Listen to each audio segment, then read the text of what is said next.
I'm here to talk to you about a very pressing issue. Higher education is failing students, and you and I should be very worried about that.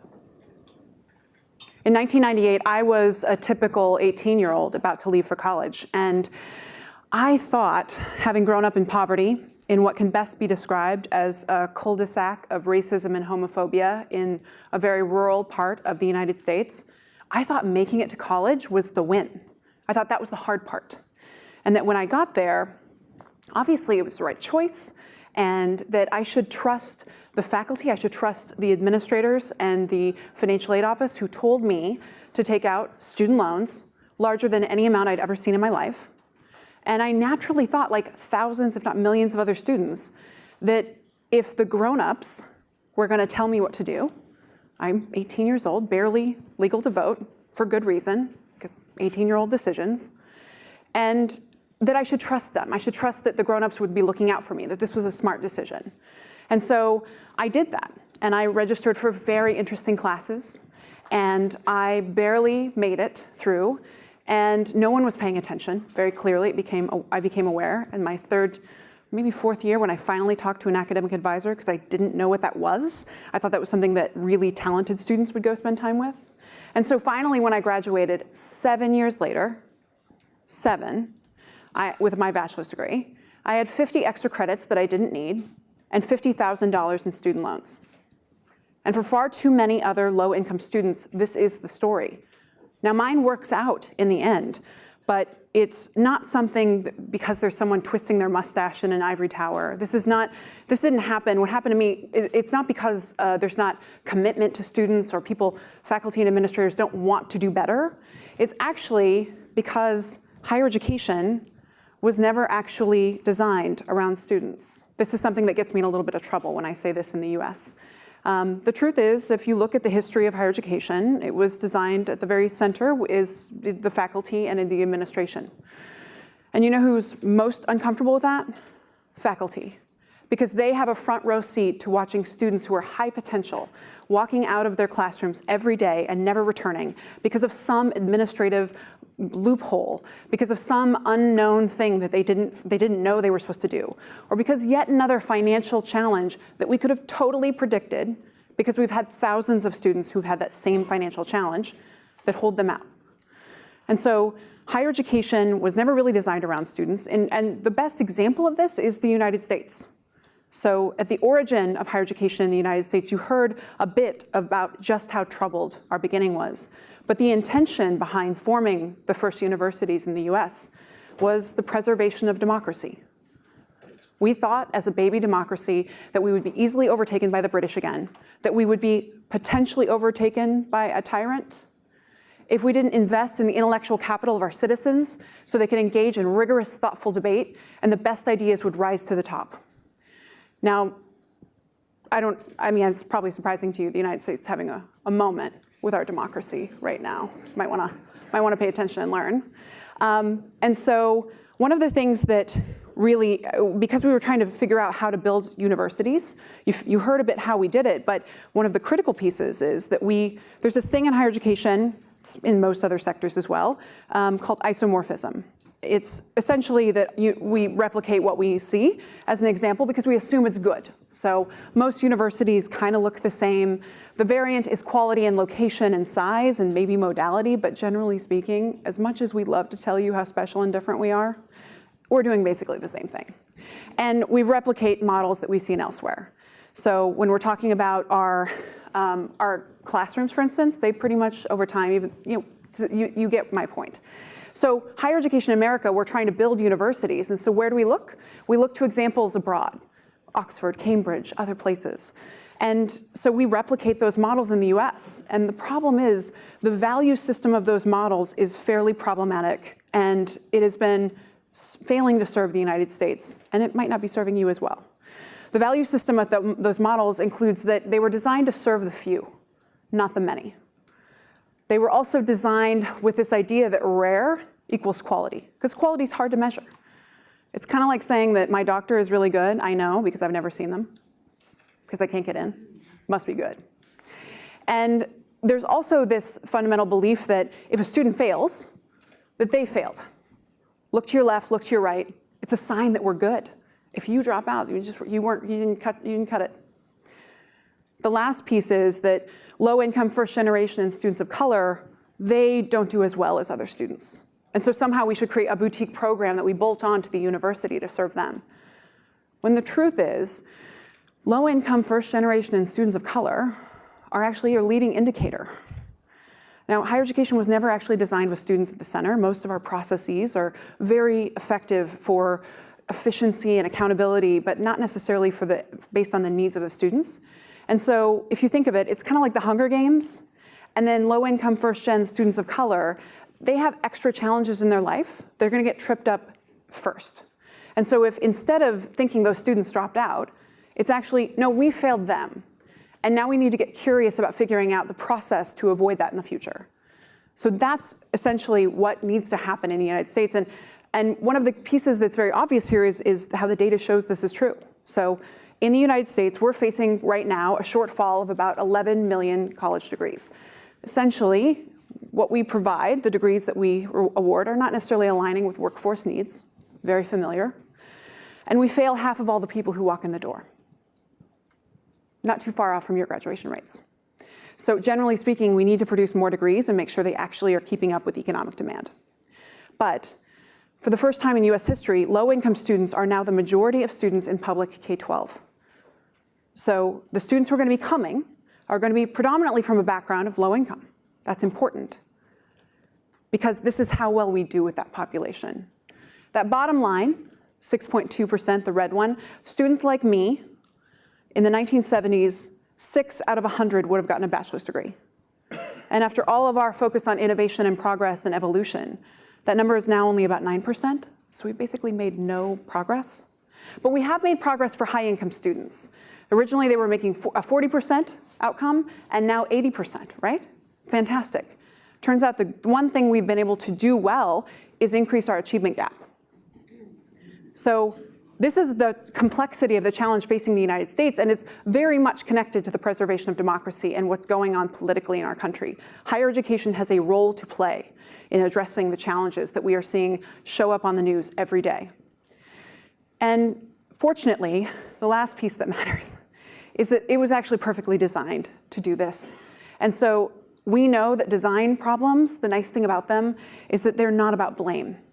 They're not about intention.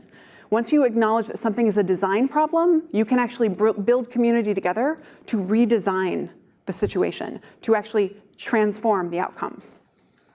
The good news is there are people who are actually doing this work to give you hope that this can actually be addressed. And thankfully, because of isomorphism, you know it'll likely spread if it does well. In the United States in 2014, a group of 11 presidents and chancellors got together randomly in a room. They didn't know each other. They had no relationships. They just decided to talk about this issue.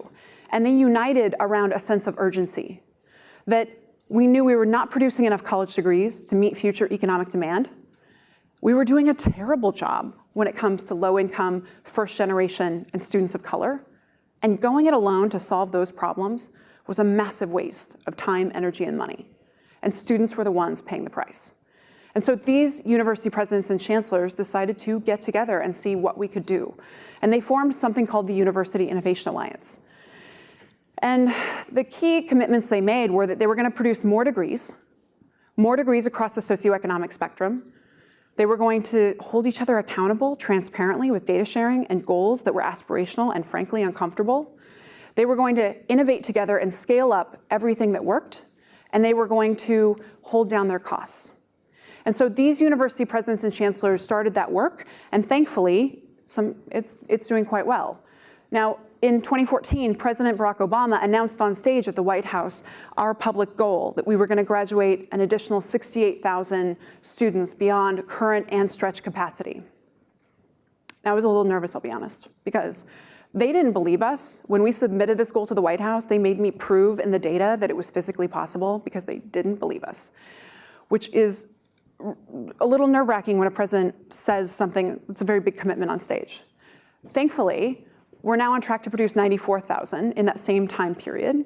And most importantly, 29% increase in low-income degrees, which means essentially that every year, this year in particular, 7,000 additional low-income graduates are being produced at our institutions than 4 years ago. And so this should give you hope that this work is entirely possible. It is about commitment, it is about leadership, it's about transparency and holding each other accountable, but it's also about modeling a kind of behavior that we think can actually go viral. So I want to be sure to share with you some of the insights that will help you replicate this work here in Australia. And I think there are just only really 2 things that really stand out. The first thing you need to know, because this is about redesigning universities around students. The first step in any redesign or any design process is empathy. And spoiler, higher education, real bad at empathy. We're not very good at knowing exactly how our processes impact the lives of students, and they have not been actually designed around their needs. And frankly, nobody even has time to know that information because everyone is trying so hard to keep up with the new challenge of the day. We are constantly hustling to do everything for everyone. And it's not because we're not trying hard. It's actually a design problem. So the key is that you have to set yourself up to be laser focused on capturing empathy and better understanding how you're showing up in the lives of your students and how you could do better. So one entity that tried to do that in the UIA is Michigan State. So about 2 years ago, Michigan State tried to understand exactly how they were interacting with their students. And so what they did is they brought together everyone who works in student success. So that included like institutional research, everybody, president and provost, they showed up too. It was the first time ever that there had been any gathering of such types. So that's your first indicator. These things don't happen. We don't actually give ourselves time to talk about the things that matter. Creating time at your institution really matters. So what they did is they put a post-it, process mapping is the method that they used. It's not very fancy, it's not innovative or dynamic, it's not special, but turns out it's the most critical thing higher education can use to be able to transform and meet the needs of society. And what it is essentially you put a Post-it note up on the wall, super high tech, I know, Innovation Alliance, for every process or every email or every message you sent. And so what they did over that period of time, it was just about a day and a half that they gathered folks together. And it was a big community building event. People were energized and excited. They'd never even been in the room with most of these people. And what they found when they looked up were 450 Post-it notes, meaning 450 emails were being sent to students in a 3-month window. And I would submit to you this is happening on every college campus. We are real tone deaf when it comes to communication. And so essentially what's that say? It says to a student, don't check your email. And it says to a first generation or first to family student, everything is equally important and we are not going to help you. Figure it out on your own. This is a problem that creates downstream effects that will show up later in graduation rates. It shows up later in dropout rates. It's a very simple thing, but the key here is that if institutions create a regular, rigorous process where they're actually trying to improve, this costs no money other than Post-it notes. I think that sector is doing quite well. And so what this does is it allows you to be more self-aware and re-engineer how you're showing up for your students. So that's what Michigan State's doing. There's now like a traffic cop for whether or not you can send emails. There is a process. There is a strategy. They bring students in. Hey, we want to say this. How do you make that less bad? And they want to help. Talk about opportunities. We talked yesterday about how we can integrate students into getting more experience while they're in school that can be used in industry. You could easily bring in marketing and communication students, call it an internship, a small council of something, and actually have them make your communication less bad. Because they are students, they know how students want you to communicate, and they can make your ideas much cleaner. So this process, simple, easy, not that fancy, it's now somewhat gone viral within the Alliance. So first, the key piece about the Alliance is we know that ideas are not spreading in our sector because we polish them up and we only talk about the headlines. We only tell you how amazing and awesome we are. But the truth is we are replicating failure time and time again. And until we change our culture to actually reward the courage of vulnerability and reward people who step up and share when they've messed up, then we will be in trouble. So here, we got them highlighted in The Guardian and New York Times, and they've been on stage around the country and elevated as courageous, as heroic, for admitting and sharing something they learned from failure, because that's counter to the entire culture of higher education. And so That has led to all our universities use this now at every process. Major change, admitting new students, transferring, graduating, college to career. Every aspect of the institution has to be re-engineered around the needs of students. It's part of the reason why it's all not working. Remember, the leading indicators are telling this. The data is there. We're just looking at it completely wrong. So this is a very easy, cheap, and accessible way for you to be able to make sure your institution is actually stepping up for students in a big way. So our institutions are becoming better, and they're becoming more efficient and more effective, and we're seeing reductions in dropouts. We're seeing reductions in us losing students. So that's one piece. But I wanted this to be something that would be easily understandable for you in terms of what the role the Alliance played. So the Alliance, when we were first forming, we looked around and saw a lot of collaboration in higher ed, but it's all kind of medium. And a lot of collaboration in higher ed is designed around the work that needs to be done. It's not designed around the people doing it. And so it often creates more work, and it can slow you down. And so we had to look for inspiration where communities of practice can actually be used to help you move faster and more effectively. And we found this not in higher education. Spoiler, a lot of the really good ideas are not in higher ed. So you want to try and look for inspiration elsewhere. And the places that we looked, I looked at Carnegie's Improvement Science, we looked at the Institute for Healthcare Improvement. Turns out healthcare, lots of the stuff that we're dealing with, they've already dealt with in terms of predictive analytics adoption, all of that. Healthcare is actually a little further down the road. But we looked somewhere that seemed very unusual. I also looked at Weight Watchers. Very simple concept that you have around the world that helps people who are struggling with the hardest thing there is, which is losing weight. And so it's a very simple concept. You have to sign up for Weight Watchers. No one can sign you up. Universities have to decide they care about this. No one, policymakers, you cannot force them. And frankly, it's about helping them to identify that they actually all care about this stuff anyway. So it really has to be self-formed. In Weight Watchers, you come in and everyone weighs themselves on the same scale. Objective, transparent data sharing. Our campuses are sharing down to student unit record level. We have stretch goals, but we annually know how we're doing. And the key is, at Weight Watchers, if you make progress, they praise you. People clap, it's like a thing, you get a pin. But if you don't lose weight, nobody shames you. That's one of our critical pieces, is we don't allow for shaming, because it turns out higher education is full of it. If shaming was a smart strategy to drive change, it would have worked, because it's everywhere. And I would urge you to reconsider that elevating good behavior as a model is a more effective path forward. Because the secret is that jealousy is actually the most important factor in all of higher education. If you pay attention to certain things and you highlight one institution doing a certain thing, other institutions will immediately follow over there, because we live in a scarcity environment. So the last piece about Weight Watchers is that once you step into that room, you share hard things that you're struggling with. Turns out other people also have the same problems you do. And you give each other tips, and it's built on a community of trust. So when the Alliance gets together, you have to come in a team environment. We actually give you an FTE, a full-time employee, to actually who's a fellow, to staff the work, so it's not creating more work for you. And we have failure sharing sessions, where if you share something hard, then we will actually go out and get you attention and press and praise, and we will get you resources, because we know that's the kind of behavior we want to see more of. And people are sharing. I could talk to you about all these science things, like we're doing chatbots and AI as our next scaling project. We've done predictive analytics, proactive advising, all these complex things. But I have to tell you that all of them start with process mapping.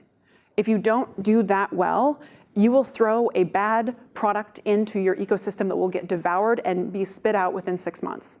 And so the critical piece is constant iteration and empathy building in a community of practice that is safe, and people trust each other and they care about the same thing. And ultimately, we believe that this can transform the future of higher education in America.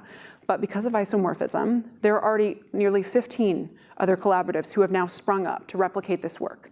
So now we have even more pressure to do well. And so we would encourage you to consider this kind of work as a noble endeavor for avoiding what's going on in the United States, to try and address your achievement gap, and to hopefully help us change the future of higher education for students like myself and you. Thank you.